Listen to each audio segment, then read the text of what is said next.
Okay, let's talk about ring structures now. So in the case of ring structures, the smallest ring possible for an alkane is going to be cyclopropane. Okay, this is cyclopropane. I'm going to talk to you a little bit about all the different terminologies we talked about before also, which is the angle, strain, and angles, and whatnot. So angle, strain, and dihedral angle, okay, and all that. But anyhow, first I wanted you to look at a couple things here. So first of all, this is cyclopropane, and then here is cyclobutane right here. I'm going to keep them all over here, okay, for us to see.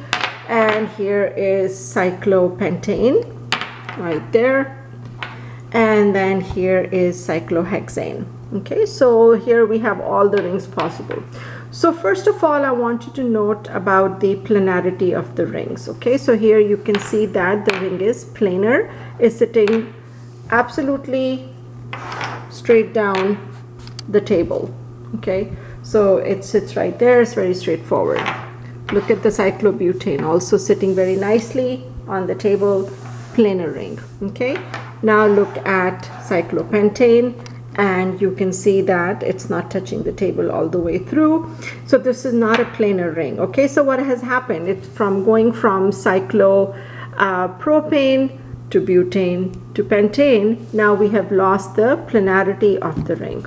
Okay, that's one thing that happened. And then here is cyclohexane, and of course definitely it is not planar. Okay, so you can see that over here, not planar. So that's one of the things I want you to notice. Okay, over here is the planarity of the ring, which is actually the 3D structure of a ring, right? Because we are looking at spatial arrangements.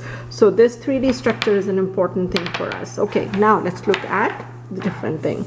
Now we're going to talk about angle strain. Okay, so in an angle strain, if you look at something like this, which is cyclopropane, now you have to think about what are these carbons, what is the bonding. So the bonding here is of course the covalent bonding that's going on, but I want you to think about the hybridization of all of these carbons. The hybridization here is of course sp3. That hasn't changed.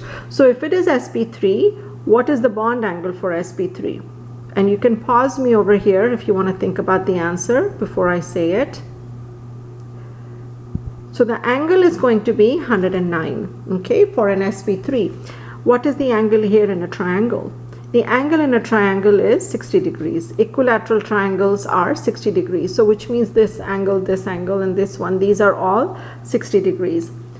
Okay, so 60 degrees is what this is, but what it would like to be is 109.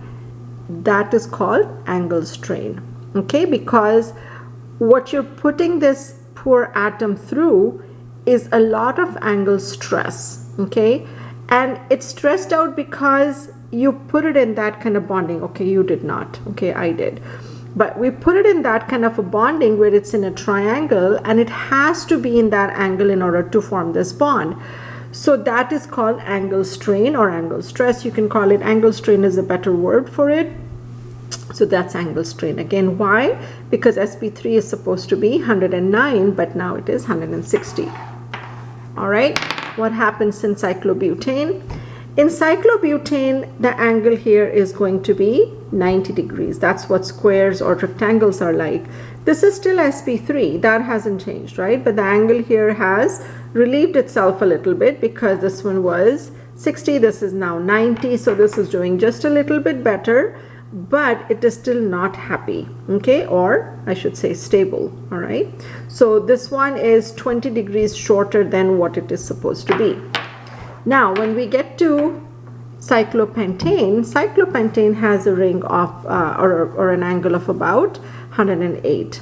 Now that's pretty good, right? Because sp3 is supposed to be 109. So what does that mean? It means that cyclopentane ring is no angle strain, so which means a happy molecule, okay, very stable molecule.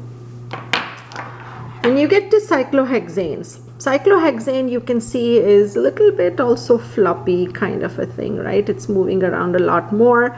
The cyclopentane not so much, okay, but cyclohexane moves around a lot, which means that it's quite stable. It can happily move around. The bond angle is pretty good, okay, so it's around 109 as usual, that sp3 is supposed to be, okay. So that is cyclohexane. So what does that mean for us? Okay, all of these things that I've just told you, what this means is that this is the least stable ring of all because this has such a high angle stress. Okay, then this one, less stress but still stressed out. This is a happy camper. Okay, this one likes its angles, it's fine. And so does cyclohexane. This also likes its angle, so this is fine. These two rings are the most common ones. 6 is even more common than the 5-membered ring. Okay, everything that we find in nature, it's either a 5-membered ring or a 6-membered ring. Okay, the 4 and the 3-membered rings are, first of all, hard to make. If they're hard to make, they're also hard to keep. Okay, which means that they're very reactive. Okay, because they're not stable, they have high energy in their bonds, so they will react. Okay, so this is all the 3 different things that we were talking about as far as the different terminology is concerned. Okay, so the one thing that I want to mention over here before I move on is the angles, the dihedral angle. Okay, so we'll be looking a little bit more at the cyclohexane. So with the cyclohexane, the dihedral angles that you look at is of course going to be for the 2 neighboring atoms. Okay, so here this is what we look at. So you can see that even as if it's more stable, the dihedral angle is still a little bit, okay, almost like 30 degrees. All right, so this, I haven't done anything, I can't rotate the ring, okay, because the ring is a ring. If I rotate it, it's getting twisted and it will break apart. Okay, so you can't rotate like we were rotating, you know, the straight chain. We can rotate it like that. You can't rotate a cyclo, you know, compound.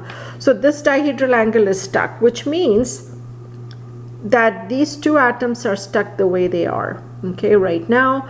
So in order for it to have a different dihedral angle, you can't really do a whole lot over here. Okay, you literally would have to break the bond and put it in a different place for you to have a different dihedral angle. Okay, but this is the dihedral angle though. Okay, all right, that's what I wanted to show you right now.